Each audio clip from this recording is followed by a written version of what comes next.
Unfortunately, my maker's mark has a big crack running through it.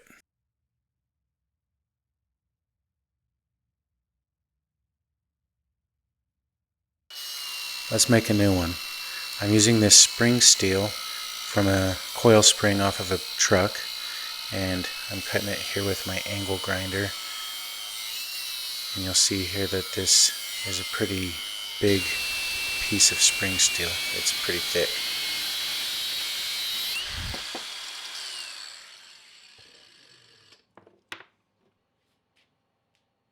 I light my forge.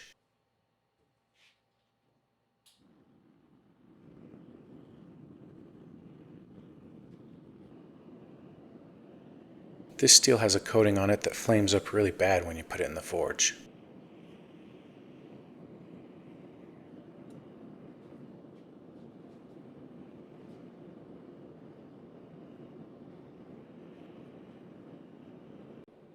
It takes a while to burn off, but once it comes up to temperature, just take a wire brush and it comes right off. So the first thing I'm trying to do here is flatten out the top and the bottom. When I cut the spring steel here, I didn't get it very parallel on those cuts, and I just want those to be parallel before I start tapering it down.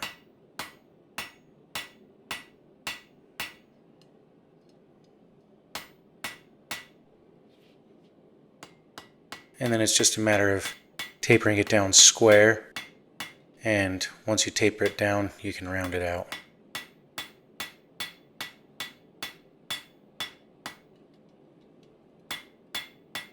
This spring steel is tough and it doesn't move very fast under the hammer, so you want to make sure to keep your piece hot.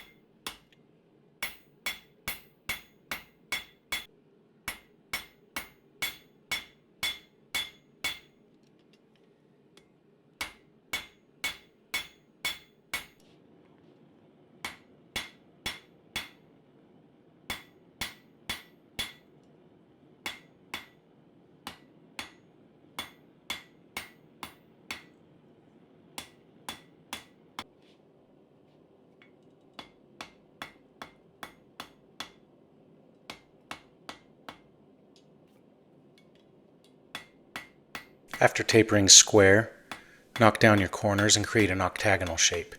Then slowly turn your piece and continue to hammer, and you will round it over.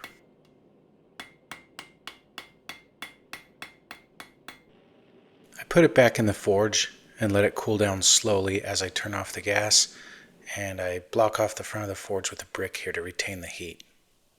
That way the piece is not going to be hard and I'll be able to grind it. The tapers came out pretty good on either end.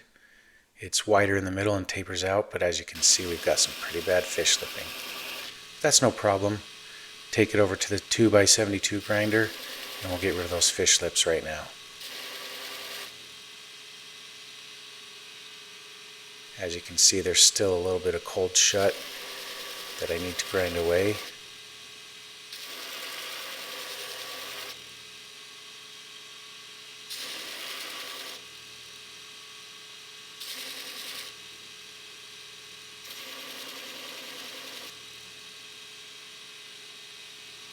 And in no time, we've taken care of that cold shut.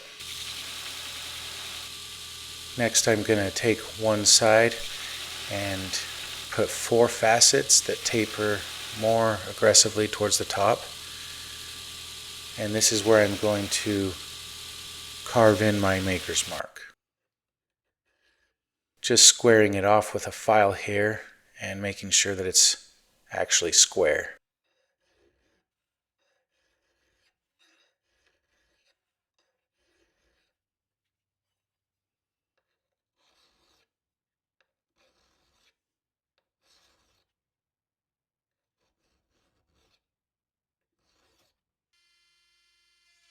So I'm taking a small rotary tool with a very sharp bit that was a pointed bit to scribe in.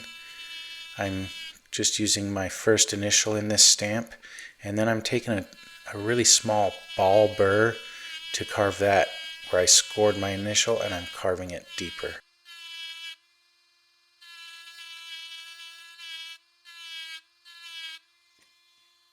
This is a tedious process, and it actually took me about 5 attempts, but I'm only showing you the best one here.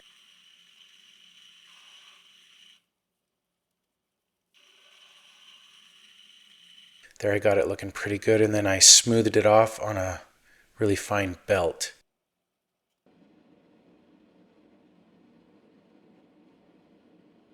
I'm just putting white out all over the piece where I don't want any of the forge scale to form. Whiteout protects it from oxidizing in the heat treat and the quench.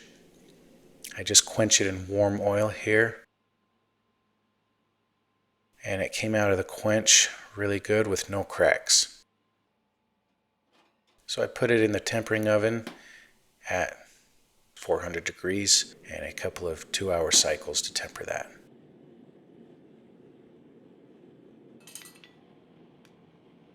So let's give it a try here and see how it looks.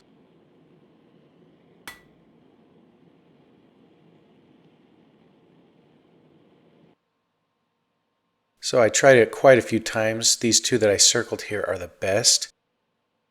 I found that you have to make sure the piece is hot enough to get a good stamp, and you don't want to do it in areas like this where it wasn't hot enough and maybe I didn't hold the stamp correctly.